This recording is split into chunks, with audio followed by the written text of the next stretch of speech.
ایک حدیث البتہ صحیح ہے، صحیح سند کے ساتھ، فضائل صحابہ کتاب ہے، احمد بن حنبل کی یہ روایت میں نے وہ 72 حدیث میں بھی شامل کی ہے کہ سیدنا علی رضی اللہ تعالیٰ عنہ کہتے ہیں کہ میری وجہ سے 2 گروہ گمراہ ہوں گے اور میری وجہ سے 2 گروہ دوزخ میں جائیں گے، ایک میری محبت میں غلوف کر کے اور ایک میری دشمنی میں غلوف کر کے۔ تو یہ سیدنا علی کا قول ہے، اور یہ محدثین کا پیٹ رول ہے کہ اگر کسی صحابی کا قول غیبی خبر سے متعلق ہو تو یہ امپلائیڈ ہوتا ہے کہ یہ نبی کے بتانے پر ہی موقوف ہے، یعنی نبی نے خبر دی ہے تب ان کو یہ مستقبل کی خبر پتہ ہے، ورنہ نبی کے علاوہ تو کسی کے پاس علم غیب نہیں نہ ہوتا اللہ تعالیٰ کی طرف سے۔ کوئی اور شخص تو یہ دعویٰ نہیں کر سکتا میرے اوپر وحی نازل ہوتی ہے، تو نبی کو جتنا اللہ تعالیٰ علم غیب دیتا ہے، غیب پر اطلاع دیتا ہے، وہ امت تک پہنچا دی جاتی ہے۔ تو سیدنا علی جب یہ قول بیان کر رہے ہیں تو یقیناً یہ موقوف ہے نبی صلی اللہ علیہ وسلم کے بتانے کے اوپر۔ تو یہ 2 ایکسٹریم رویے امت میں آج تک موجود ہیں۔ لیکن اب مسئلہ یہ ہوتا ہے کہ چونکہ فرقہ واریت ہو جاتی ہے تو اہل سنت سے اگر آپ پوچھیں گے وہ کہیں گے جی وہ جس دوزخ میں جس گروہ نے جانا ہے نا وہ یہ رافضی شیعہ ہے، دیکھیں سیدنا علی کے بارے میں کتنا غلو کرتے ہیں۔ اچھا آپ شیعہ سے جا کے پوچھیں وہ کہیں گے جس بندے جنہوں نے حضرت علی کی دشمنی میں دوزخ میں جانا ہے وہ اہل السنہ ہے۔ یہ دیکھیں کہ یہ حضرت علی کی جب شان بیان ہونی شروع ہوتی ہے تو یہ شیعت کا فتویٰ لگا دیتے ہیں، ٹھیک ہے۔ تو یہ دونوں ایکسٹریم رویے ہیں۔ اہل سنت کے ہاں بھی ناسبی موجود ہیں جو سیدنا علی سے بغض رکھتے ہیں، آج تک موجود ہیں، اور ان کی زیادہ تر تعداد جو ہے وہ اہل حدیث اور دیوبند مکتب فکر کے اندر موجود ہے۔ آپ کچھ بریلیوں میں بھی ایک کا دکا دانے آنے شروع ہو گئے ہیں، اور اسی طریقے سے جو رافضیوں کی اکثریت ہے وہ اہل تشیع کے ہاں پائی جاتی ہے جو کہ سیدنا علی کے بارے میں غلو کرتے ہیں۔ اہل سنت کا درمیان میں مسلک ہے اس حوالے سے، اور اس میں وہ امام شافعی کا شعر کوٹ کروں گا ضرور، جو انہوں نے دیوان الشافعی ان کا اپنا دیوان چھپا ہوا ہے، اس میں کوئی سند کی ضرورت نہیں ہے، اور تمام ائمہ محدثین نے اپنی حدیث کی کتابوں میں اس قول کو نقل کیا ہے، اسماء الرجال کی کتابوں میں اس قول کو نقل کیا ہے۔ امام ذہبی رحمہ اللہ نے جو امام ابن تیمیہ کے شاگرد ہیں انہوں نے بھی نقل کیا، امام ابن تیمیہ نے بھی نقل کیا، اور امام ابن کثیر نے بھی، اور باقی سارے ائمہ نے، ابن حجر اسقلانی نے بھی، کہ امام شافعی فرمایا کرتے تھے ان کان رفضا حب آل محمد صلی اللہ علیہ وسلم، اگر آل محمد کی محبت کا نام رافضی یا شیعہ ہونا ہے فَلْيَشْهَدِ الثَّقَلَانِ أَنِّي رَافِضِي، تو جن و انس گواہ ہو جاؤ اس بات پہ کہ میں رافضی ہوں۔ کہ اگر سیدنا علی سے محبت کا نام شیعہ ہونا ہے اور تم مجھے بلیم کرتے ہو کہ میں علی سے محبت کیوں کرتا ہوں، آل محبت سے محبت کیوں کرتا ہوں، اس کی بنیاد پہ تم مجھے شیعہ کہتے ہو، تو گواہ ہو جاؤ میں شیعہ ہوں۔ اور میں نے اس میں پھر ایڈ کیا ہے کہ اگر آج امام شافعی زندہ ہوتے تو میں کہتا کہ شیخ صاحب آپ میرے بھی کچھ اشعار اس میں ایڈ کر لیں۔ آپ نے تو کہا نا کہ اگر اہل بیت کی محبت کا نام رافضی یا شیعہ ہونا ہے تو میں ہوں رافضی، تو میں یہ کہتا ہوں کہ اگر نبی صلی اللہ علیہ وسلم کی محبت کا نام اگر وہ غلوف کے درجے میں نہ ہو، بریلوی ہونا ہے تو میں بریلوی ہوں۔ اگر صحابہ کرام سے عقیدت کا نام اگر غلوف کے درجے میں نہ ہو، یہ شرط ہے، ادھر بھی معصومیت نہ کلیم کر دی جائے دیوبند کی طرح، اگر اس کا نام دیوبندی ہونا ہے تو میں دیوبندی ہوں۔ اور اگر کتاب و سنت کے منہج کو اور اجماع کو حجت مانتے ہوئے فائنل اتھارٹی ماننا اور اس کے مقابلے پر کسی کی بات کو حجت نہ سمجھنا اہل حدیث ہونا ہے تو میں اہل حدیث ہوں۔ تو یہ صرف ایک سمجھانے کے لیے ایک جملوں کے طور پر ہے، باقی الحمدللہ ہم مسلمان ہیں اور ہمیں اسی پر فخر محسوس کرنا چاہیے۔ اللہ تعالیٰ نے ہمیں مسلم پیدا فرمایا ہے، وَسَمَّاكُمُ الْمُسْلِمِينَ، اس نے نام بھی ہمارا مسلمان رکھا ہے، ہمیں اسی پہ فخر محسوس کرنا چاہیے۔ باقی جو یہ فکر کی بات ہوتی ہے، اگر اصحاب الحدیث یا اہل السنہ کی فکر محدثین نے استعمال کی تو یہ فکر کے طور پر تھا، کبھی یہ مسجدوں کے باہر اس طریقے سے تفریق نہیں کی جاتی تھی جس طرح آج کل ہو چکی ہے، اور آج کل بھی ہر جگہ نہیں ہے۔ پورے سعودیہ میں اس طرح کی تفریق نہیں ہے کہ مسجد کے باہر آپ کو اس طرح کی چیزیں ملے، یا ملیشیا کے اندر جن ملکوں کے اندر تھوڑی ہوش آئی ہے تو ان چیزوں سے چیزیں پاک ہیں۔ اور ایون ہمارے جو یورپ اور امریکہ کے اندر اگرچہ فرقوں کے نام پہ مسجدیں بنی ہیں لیکن کم از کم وہاں پہ اتنی ٹالرنس ہے کہ لوگ تمام کے تمام لوگ ایک جگہ پہ نماز پڑھتے ہیں، ایک دوسرے کے پیچھے نماز پڑھ لیتے ہیں۔ یہ یہاں پر لعنت ہے انڈیا، پاکستان اور بنگلہ دیش کے گندے کلچر کے اندر کہ یہاں پر لوگ جو ہیں وہ مطلب اس طرح فرقوں میں بٹے ہوئے ہیں کہ ایک دوسرے کے پیچھے نماز بھی نہیں پڑھتے۔ آج بھی مجھے ایک بھائی کا فون آیا، اکثر لوگ سوال کر رہے ہوتے ہیں فلاں کے پیچھے نماز ہو جاتی، فلاں کے پیچھے نماز ہو جاتی ہے۔ میں ان کو ایک ہی جملہ بولتا ہوں کہ میرے بھائی جس کو آپ کافر نہیں کہہ رہے نا اس کے پیچھے نماز ہو جاتی ہے۔ آپ نے اگر یہ اناؤنسمنٹ کرنی ہے کہ اس کے پیچھے نماز نہیں ہوتی تو اس کو پہلے کافر ڈکلیئر کریں گے۔ اگر آپ میں یہ جرت نہیں ہے نا، آپ مسلمانوں سے سمجھ رہے ہیں نا، अहलुल बिदा समझ रहे हैं, कलमा को मुशरिक समझ रहे हैं, कुछ भी समझ रहे हैं, काफिर कहने की आपको जुर्रत नहीं है ना, तो समझ ले कि वो मुसलमान है। अब वो मुसलमान है, वो अहले बिदत में से भी हो सकता है, कलमा को मुशरिक भी हो सकता है, ठीक है, कुछ भी हो सकता है, जब तक वो काफिर नहीं है उसके पीछे नमाज दुरुस्त है। ये है बिल्कुल मोटा सा फार्मूला। और अगर आप समझते हैं कि इस तरीके से लोगों को इस्लाम से बाहर निकालना है, तो मेरे भाई फिर ठीक है, आप सऊदीया वालों को भी एप्लीकेशन दें कि अहले हदीस एप्लीकेशन दे दें कि जी बरेलवी मुशरिक हैं, जो बंदी भी चूंकि तकलीद करते हैं वो भी मुशरिक हैं, शिया भी मुशरिक हैं, लिहाजा जो है चूंकि हरम के अंदर जो है वो मुशरिकीन का दाखिला ममनू है, लिहाजा सवाए अहले हदीस के किसी को हज करने की इजाजत ना दी जाए। एप्लीकेशन दें, और अगर वो आपकी एप्लीकेशन कबूल ना करें तो फिर आप वही फतवा लगाएं कि अगर वो नहीं कबूल कर रहे तो वो भी मुशरिक, जो हरम में आने दे रहा है मुशरिक को वो भी मुशरिक, और इमाम काबा जो उनकी लीडरशिप कर रहा है और इसके खिलाफ बोल नहीं रहा वो भी मुशरिक। फिर तो भाई मेरे फार्मूले आप लगाने शुरू कर दें। असल में सबको ये बात पता है, ये तकरीरों में जोश में आके किताबों में इस तरीके से जोश में चीजें लिख देते हैं, पता इनको भी है कि इस्लाम से नहीं निकाला जा सकता। जिनको इस्लाम से निकालना था ना, उम्मत ने इत्तेफाक करके उनको इस्लाम से निकाल दिया है, वो है कादियानी, उनके बारे में सब ने इत्तेफाक किया हुआ है। अगर कोई कादियानियों के अलावा किसी मुसलमान के फिरके को जो इंडिया पाकिस्तान बांग्लादेश में पाया जाता है काफिर समझता है, तो भाई एप्लीकेशन पुट करे, आप देखें जरा फिर के साथ होती क्या है। अहले हदीस के खिलाफ पुट करेंगे ना, वो सारों के बाबों का चट्टा बट्टा खोल देंगे। आप बरेलवियों के खिलाफ पुट करेंगे, बरेलवी अहले हदीस देवबंद शिया के बाबों का चट्टा बट्टा खोल देंगे। शिया के खिलाफ पुट करेंगे ना, वो इनके सारे बाबों को नंगा कर देंगे। जो बंदियों के खिलाफ बात करेंगे वो इनके बाबों को नंगा कर देंगे। क्यों? कि सबके पास थोक के हिसाब से एक दूसरे के खिलाफ गुमराहकुन नजरियात जो है ना किताबों के अंदर मौजूद है। ठीक है, ये इतना सीधा मामला नहीं है इसको जिस तरीके से समझा जाता है। तो ये मेरे भाइयों बहुत क्रिटिकल इशू है। जिसको आप काफिर नहीं कह रहे उसके पीछे आपकी नमाज बिल्कुल दुरुस्त है। या जुर्रत करें काफिर कहने की, फिर अगली बात करें। अगर आप ये जुर्रत नहीं कर रहे तो यकीनन आप मुसलमान समझ रहे हैं, एक दूसरे के पीछे नमाजें भी पढ़ते हैं, पढ़ें, एक दूसरे के साथ निकाह भी करें, एक दूसरे के साथ मामलात भी करें, इल्मी तरीके से एक दूसरे के साथ मामलात को आगे लेके चलें। बाकी तो हालत ये हो चुकी है मेरे भाई के यहां तो एक फिरके के जो लोग हैं उनमें कितनी पार्टी बाजी है। एक घर के अंदर एक फिरके के लोग हैं, उनमें पार्टियां मौजूद हैं। कोई एक जमात के साथ है, कोई दूसरी जमात के साथ है। वो कहता है जी कुर्बानी दी खाल मैं उन्होंने देनी है, वो कहता है मैं उन्होंने देनी है। और मौलवी दा वास चले तो तुम्हारी भी खाल के ला के ला जाए ईद वाले दाड़े। बिल्कुल कई लोग ऐसे मिले हैं, वो कहते हैं जी हम 2 बकरे इसलिए देते हैं कि जी वो हमने एक जो है वो इस पार्टी को देना है, दूसरी पार्टी को देना है, वरना वो नाराज हो जाएगी। और दोनों का मसले एक ही है। और इसके अलावा सियासी बुनियाद भी जो डिवीजन हुई है वो अलग से है। तो डिवीजन तो बहुत ज्यादा है। और फिर कहते हैं जी वो हम आपस में एक दूसरे को गुमराह तो नहीं समझते, गुमराह नहीं समझते। तो मेरे भाई एक दूसरे का इस लेवल तक आप रद्द करते हैं कि मस्जिदें छीन लेते हैं एक दूसरे से। अगर गुमराह समझ रहे तो तभी मस्जिद छीनते हैं ना। मस्जिद क्यों छीनी जाती है कि मेरे वाले करें? तो या सीधा सीधा पब्लिक को बताएं कि ये मस्जिद जो है ये हमारे चंदे बटोरने के अड्डे हैं। तो चूंकि इधर से हमने चंदे बटोरने होते हैं, आपकी चमड़ियां उतारनी होती हैं, इसलिए हम मस्जिदें आपसे छीन रहे होते हैं। तो बताएं पब्लिक को, यही बात हो सकती है ना। तो या फिर अगर ये नहीं कह रहे तो आप फिर ज़ाहिर है दूसरों को गुमराह समझ रहे हैं। गन पॉइंट के ऊपर एक दूसरे की मस्जिदें छीनते हैं, लड़ाइयां करते हैं, फिर कहते हैं जी हम एक ही हैं। कोई एक नहीं होते मेरे भाई। देवबंद का ममाती गिरोह, हयाती गिरोह, इतने एक्सट्रीम इख्तलाफात हैं आप सोच भी नहीं सकते।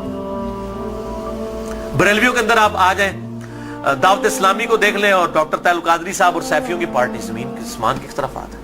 अहले हदीस के अंदर आप आ जाएं, वहां पे जमात दावा को देख लें, जमीयत अहले हदीस को देख लें, जमीन आसमान की इख्तलाफात है। मैं तो मतलब जिन्होंने कहते हैं ना कि पंजाबी मुहावरा दाइयां को नहीं ढिड छुपे होंगे, मैं तो सारे नाल रहा, मुझे तो पता है इनकी सबकी क्या सूरत हाल है। चंदों की बुनियाद के ऊपर लड़ाइयां होती हैं और बाज़ औक़ात जो है वो असला तक निकाल लिया जाता है, मस्जिदों के ऊपर कब्जा कर लिया जाता है, मस्जिदें बंद हो जाती हैं। हमारे खुद इस्लामाबाद में एक अहले हदीस की मस्जिद 1 साल तक बंद रही है, सिर्फ 2 पार्टियों के झगड़े की वजह से। और फिर अल्टीमेटली जो है वो बड़ी मुश्किल के साथ इशू जो है वो रिजॉल्व हुआ। और इस हद तक हो गई कि इमाम मस्जिद को धमकी लगाई जाती थी, अगर तूने उधर जाके इमामत कराई ना तो तेरी लता बांध देंगे, इस लेवल तक। और उस मस्जिद के दाएं तरफ एक पार्टी ने खैमा लगाया, बाईं तरफ एक पार्टी ने खैमा लगाया, दोनों जो है वो नमाजें पढ़ा रहे हैं और दोनों ने अब स्पीकर लगाए हुए हैं और एक दूसरे की तरफ रुक किए हुए, नमाजी अंदर 4-5 ने। ये हालत है मौलवियों की। तो मैं ये समझता हूं कि इस्लाम के खिलाफ सबसे बड़ी साजिश जो है ना ये उलमा है। और ये बात मेरी बुरी ना मानिएगा, सूरह अल-अराफ के अंदर अल्लाह ताला ने आयत नंबर 175 ऑनवर्ड अगर आप पढ़ना शुरू करेंगे तो अल्लाह तबारक व तआला ने उलमाए सू की मिसाल जो है कुत्ते की सी दी है। अल्लाह ताला माता है जो उलमा बलआम बिन बाऊरा एक बहुत बड़ा आलिम था यहूदी, उसकी मिसाल अल्लाह ताला ने दी है कि इसकी मिसाल कुत्ते की सी है कि इसको कोई चीज मिलती है तब भी ये जुबान हाँफता रहता है, ना मिले तब भी हाँफता रहता है, वो लालची है ना। यानी कुत्ते का काम ये है कि वो लालच में जुबान बाहर निकाल के रखे, चाहे पेट भरा हुआ हो या ना हो। उलमा की मिसाल अल्लाह ताला ने कुत्ते की दी है कुरान हकीम के अंदर। आप अंदाजा करें कितनी सख्त मिसाल है। हम भी ये बात करते हैं, पंजाबी जी का मुहावरा है कुत्ती चोराना रली है, सुने हैं ना। यानी चोर से बचाने के लिए, घर की हिफाजत के लिए कुत्ता रखा जाता है। जब कुत्ता ही चोरों को बताना शुरू कर दे कि फलां कीमती माल फलां जगह पे इसको लूट लो, तो इसको पंजाबी में कहा जाता है कुत्ती चोराना रल गई है। यानी कुत्ता जो है वो उल्टा चोरों के साथ मिल गया। हमारे उलमा की भी मिसाल यही है। वो उलमा जो अपनी पब्लिक को ये कह रहे हैं कुरान और सुन्नत डायरेक्ट ना पढ़ना गुमराह हो जाओगे,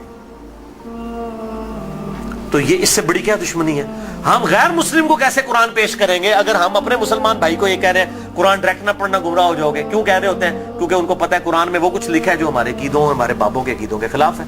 अगर ये बात करेंगे तो गुमराह ही होगा ना। तो ये जो पट्टी पढ़ा रहे हैं, मुझे पता है इससे बड़े इस्लाम के दुश्मन कौन है। अब आप इनकी पगड़ियों से, दाढ़ियों से, तस्बीहों से, इनकी शक्लों से धोखा ना खाएं। इस्लाम के बहुत बड़े दुश्मन हैं ये लोग। अल्लाह ताला इनके शर से महफूज फरमाए। तो बात कहां से कहां निकल गई। अल्लाह ताला फरमाता है हमने माँ बाप, इनको माँ और बेटे दोनों को जहान वालों के लिए बहुत बड़ी निशानी बनाया था। इन्न हादिही उम्मतुकुम उम्मतम वाहिदा, ऐ नबियों के मानने वालों, ये सब की सब उम्मतें, तमाम नबियों के पैरोकार और अंबिया की तालीमात एक ही थी। व अना रब्बुकुम फअबुदून, और मैं तुम्हारा रब हूं, बस मेरी ही इबादत करो। यानी ईसा, मूसा, इब्राहिम, नूह अलैहिमुस्सलाम और मोहम्मद रसूलुल्लाह सल्लल्लाहु अलैहि वसल्लम, ये एक ही दरख्त की शाखें हैं, एक ही दरख्त के फल हैं। ये कोई डिफरेंट तालीमात नहीं है, बुनियादी अकायद सेम है। हाँ, वक्त के साथ साथ अल्लाह ताला ने शरीयत के अंदर कुछ तब्दीली की, लेकिन बुनियादी अकीदा तौहीद सब का सब एक, और वही अल्लाह ताला ने बात कर दी। व अना रब्बुकुम, और मैं हूं तुम्हारा रब, फअबुदून, बस मेरी इबादत करो। व तक़त्तअू अमरहुम बैनहुम, मगर लोगों ने पारा पारा कर दिया आपस में दीन को। कुल्लुन इलैना राजिऊन, सब के सब को लौट कर हमारे पास आना है। अल्लाह ताला माता है हमने एक दीन दिया था लेकिन लोगों ने फिरके बना लिए।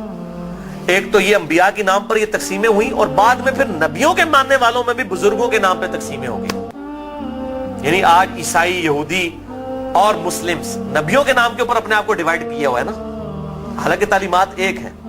और हम क्यों अपने आप को बेहतर समझते हैं? हम किसी नबी का डिनाई नहीं करते। ला नुफर्रिकु बैना अहदिम मिन रुसुली, हम ईमान लाने में किसी नबी में फर्क नहीं करते। लेकिन यहूदियों को देखें, हजरत ईसा का इनकार करते हैं, मोहम्मद रसूलुल्लाह का इनकार करते हैं सल्लल्लाहु अलैहि वसल्लम। ईसाइयों को देखें, हजरत मूसा को भी मान रहे हैं, हजरत ईसा को भी मान रहे हैं, हमारे नबी का इनकार कर रहे हैं। तो उन्होंने अपनी पगडंडी अलग कर ली है। और हमें क्या तालीम दी गई कि हम ईसा अलैहिस्सलाम को भी वैसा ही पैगंबर मानते हैं जिस तरह के अपने महबूब सल्लल्लाहु अलैहि वसल्लम को मानते हैं। हमारे नजदीक नबी सल्लल्लाहु अलैहि वसल्लम का इनकार करने वाला भी वैसे ही काफिर है जिस तरह किसी एक पैगंबर का इनकार करने वाला काफिर है। सेम ये अल्लाह ताला ने। लेकिन फिर उम्मत के अंदर क्या हुआ? नबी सल्लल्लाहु अलैहि वसल्लम तो चले गए, और आप सल्लल्लाहु अलैहि वसल्लम के बाद वक्त जब गुजरता गया, लोगों ने अपने बुजुर्गों, बाबों के नाम के ऊपर फिरके खड़े करना शुरू कर दिए। उसमें बुजुर्गों का कसूर नहीं था। यानी इमाम हनीफा, इमाम शाफी, इमाम अहमद बिन हंबल, इमाम मालिक रहमहुल्लाह अजमईन अलैहिमुस्सलाम रदियल्लाहु अन्हुम अजमईन, उनका कोई कसूर नहीं है। उन्होंने कहीं नहीं कहा कि हमारे नामों के ऊपर आप फिरके बनाए, अपने हमारे नामों के ऊपर चीजों को डिवाइड कर दें। उनकी कहीं ये तालीमात नहीं थी। उनकी तालीमात तो ये थी कि अल्लाह और उसके महबूब सल्लल्लाहु अलैहि वसल्लम को फॉलो किया जाए, अल्लाह और उसके महबूब सल्लल्लाहु अलैहि वसल्लम की तालीमात को लेकर चला जाए। उन्होंने कहीं नहीं कहा कि हमारे नामों के ऊपर आप फिरके बना लें। तो मैं उनको कंडेम नहीं कर रहा। आज जब हम ईसाइयों को कंडेम करते हैं, माअज़ल्लाह अस्तगफिरुल्लाह, हमें कभी गुमान भी नहीं होता कि हजरत ईसा अलैहिस्सलाम की हम तौहीन कर रहे हैं। हम तो कह रहे होते हैं क्रिश्चियनिटी गलत है, ईसा अलैहिस्सलाम तो वजीहन फिद दुनिया वल आखिरा, उनका कौन इनकार कर सकते हैं? उनसे तो हम मोहब्बत करते हैं, उनकी मोहब्बत को हम अपने ईमान का हिस्सा समझते हैं। लेकिन इन बुजुर्गों के नाम के ऊपर फिरके बनना शुरू हुए, फिर आगे चलता रहा काम यहां तक पहुंचा कि अब आप देखें कि इस हालत तक बिगाड़ आ चुका है कि इंडिया पाकिस्तान के अंदर एक इमाम अबू हनीफा रहमहुल्लाह के नाम पे फिरका बनाने वाले लोगों की अपनी हालत ये हो गई है, उन्होंने अपने इधर जो 14वीं सदी के दो बाबे थे उनके नाम के ऊपर फिरके बना लिए, बरेलवी और देवबंदी। दोनों अपने आप को हनफी कह रहे हैं, دونوں اپنے آپ کو کہہ رہے ہیں کہ ہم امام حنیفہ کے پیروکار ہیں، اور دونوں ایک دوسرے کو ماشاءاللہ کافر بھی سمجھتے ہیں، گستاخ رسول بھی سمجھتے ہیں، مشرک بھی سمجھتے ہیں، ایک دوسرے کے پیچھے نمازیں پڑھنے کے قائل نہیں ہیں، اور اسی نام کے اوپر انہوں نے مسجدیں بھی الگ کر لی ہوئی ہیں، اور اس حد تک کہ آپ مسجد کے بارے میں دیکھتے ہو لکھا ہوتا ہے اہل سنت والجماعت، بریکٹ میں لکھا ہوتا ہے حنفی، پھر آگے مزید بریکٹ لگائی ہوتی ہے دیوبندی. یعنی آپ دیکھیں کہ کس لیول تک ڈیوائیڈ کر دیا، کس لیول تک ڈیوائیڈ کر دیا امت کو. تھوڑا آگے ہو جائے، آگے ہو جائے، آگے ہو جائے. اور میں حیران ہوتا ہوں کہ انڈیا کے 2 شہروں کی بنیاد کے اوپر امت کو ڈیوائیڈ کر دیا. یہ دیوبند اور بریلی انڈیا کے 2 شہر ہیں، اس کے نام کے اوپر ڈویژن کر دی ہوئی ہے. یہی حال اہل حدیث کا ہے. کبھی اپنے آپ کو اہل حدیث کہیں گے، کبھی سلفی کہیں گے، کبھی کہیں گے غربا اہل حدیث، کبھی کچھ. کس لیول تک بگاڑ آ گیا. حتیٰ کہ اگر آپ اب یورپ میں چلے جائیں تو وہاں 2 فرقے بن چکے ہیں، اہل حدیث اور سلفی. اور سلفیوں میں بھی 2 ہیں، ایک تقلیدی سلفی ہیں اور ایک غیر مقلد سلفی ہیں. اور ابھی ایک اور شوشہ چھوڑا ہے مدخلی. یہ ایک اور فرقہ جو ہے وہ عرب کے اندر نکلا ہے، جو کہ اپنے علاوہ سب کو کہتا ہے کہ یہ اہل حدیث سے خارج ہیں، ہم کوئی بہت بڑے اہل حدیث ہیں. یہی ہوتا ہے میرے بھائیوں، جب یہ پارٹی بازی شروع ہوتی ہے نا، اس کا انجام یہی ہوتا ہے. خدا کے لیے اس طرف واپس آ جائیں جہاں ہمارے محبوب صلی اللہ علیہ وسلم ہمیں چھوڑ کر گئے تھے. ہوا سماکم المسلمین من قبل وفی ھذا. اللہ کے پیغمبر ابراہیم علیہ السلام نے اس قرآن کے نزول سے پہلے تمہارا نام مسلم رکھ دیا تھا، اور اس کتاب میں وفی ھذا اللہ نے بھی انڈورس کر دیا اپنے آپ کو مسلمان کو. کیوں اپنے آپ کو ڈیوائیڈ کرتے ہو؟ کس لیول تک ڈویژن کرو گے؟ پہلے کہتے تھے جی اگر ہم سنی شیعہ کی ڈویژن نہیں کریں گے تو پتہ کیسے چلے گا، چلو جی وہاں بھی مسئلہ حل ہوا. پھر آگے گئے جی نہیں اگر ہم حنفی شافعی مالکی حنبلی اہل حدیث نہیں کریں گے پتہ کیسے چلے گا، چلو وہاں بھی مسئلہ حل ہو گیا. پھر آگے کہ نہیں جی اہل حدیث میں بھی اتنی پارٹیاں تھیں تو ہم سلفی کہیں گے تو تب پتہ چلے گا. میرے بھائی یہ جتنی دمیں لگائی ہوئی ہیں نا، میں ان کو دمیں کہتا ہوں، یہ آپ دمیں لگاتے چلے جائیں، اس کی کوئی اینڈ نہیں ہے، سوائے اس کے کہ امام مالک رحمہ اللہ کا قول ہے، وہ فرمایا کرتے تھے اس امت کے آخری حصے کی بھی ہدایت ویسے ہی ہوگی جس طرح کے ابتدا کے حصے کی ہوئی تھی. صحابہ اکرام علیہم رضوان، اہل بیت، بریلوی، دیوبندی، اہل حدیث، شیعہ، اہل سنت اس تفریق سے بہت بالا تھے. آج بھی الحمدللہ وہ مسلمان اس پیٹرن کے اوپر. مجھے کہتے ہیں لوگ جی وہ آپ کس فرقے سے ہیں؟ میں کہتا ہوں جی میں اس گروہ میں شامل ہوں. فرقہ تو ہے ہی اسلام میں حرام، ٹھیک ہے. اللہ تعالیٰ نے واضح طور پہ فرما دیا ہے کہ ان الذین فرقوا دینہم وکانوا شیعا لست منہم فی شیء. اے نبی جنہوں نے دین میں فرقے بنائے اور اپنے آپ کو گروہوں میں بانٹ لیا، آپ کا ان سے کوئی تعلق ہی نہیں ہے. سورۃ الانعام آیت نمبر 159. اس طریقے سورہ آل عمران کے اندر ہے واعتصموا بحبل اللہ جمیعا ولا تفرقوا. اللہ کی رسی یعنی قرآن کو صحیح مسلم میں آتا ہے غدیر خم کی حدیث میں کہ یہ قرآن ہے اللہ کی رسی، اس کو مضبوطی سے پکڑ لو، فرقوں میں مت بٹو. پھر پوچھ رہے ہوتے ہیں فرقہ کون سا ہے، تو میں پھر آخر میں تنگ آ کے کہتا ہوں میرے بھائی میرا وہی گروہ ہے جو صحابہ کرام کا تھا. اگر صحابہ بریلوی تھے تو میں بریلوی ہوں، اگر صحابہ دیوبندی تھے تو میں دیوبندی ہوں، اگر صحابہ اہل حدیث تھے تو میں اہل حدیث ہوں، اگر وہ شیعہ تھے تو میں شیعہ ہوں. کہتے ہیں نہیں جی صحابہ تے مسلمان ہی سن، لیکن ہون لوڑ پیندی ہے. تو میں کہتا ہوں میرے بھائی آج ضرورت کس طرح پڑ رہی ہے؟ اگر آج ضرورت پڑ رہی ہے تو نبی صلی اللہ علیہ وسلم کا کام تھا یہ امت کو بتا کے جاتے کہ میرے بعد یہ ہوگا تو جو اس فرقے کا نام ہوگا وہ صحیح ہوگا. بتائیں. صرف ایک بات آپ نے فرمائی، الجماعہ کو پکڑ لینا، امت کی مین سٹریم کو. اور میں آپ کو بتاؤں امت کی مین سٹریم جو ہے نا عام مسلمان، وہ فرقہ واریت سے بالکل لا تعلق ہو چکا ہے. اور خصوصاً ابھی جو نیو مسلم ہے وہ اپنے آپ کو مسلمان محسوس کرنے میں ہی فخر محسوس کرتے ہیں الحمدللہ. تو اللہ تعالی ہمیں توحید پر بھی کاربند رکھے اور توہین رسالت سے بھی بچائے، نبی صلی اللہ علیہ وسلم کی سچی عقیدت نصیب فرمائے، اپنی موت سے پہلے اپنی قبر و آخرت کی تیاری کرنے کی توفیق عطا فرمائے. سبحانک اللہم و بحمدک اشہد ان لا الہ الا انت استغفرک و اتوب الیک وما علینا الا البلاغ المبین.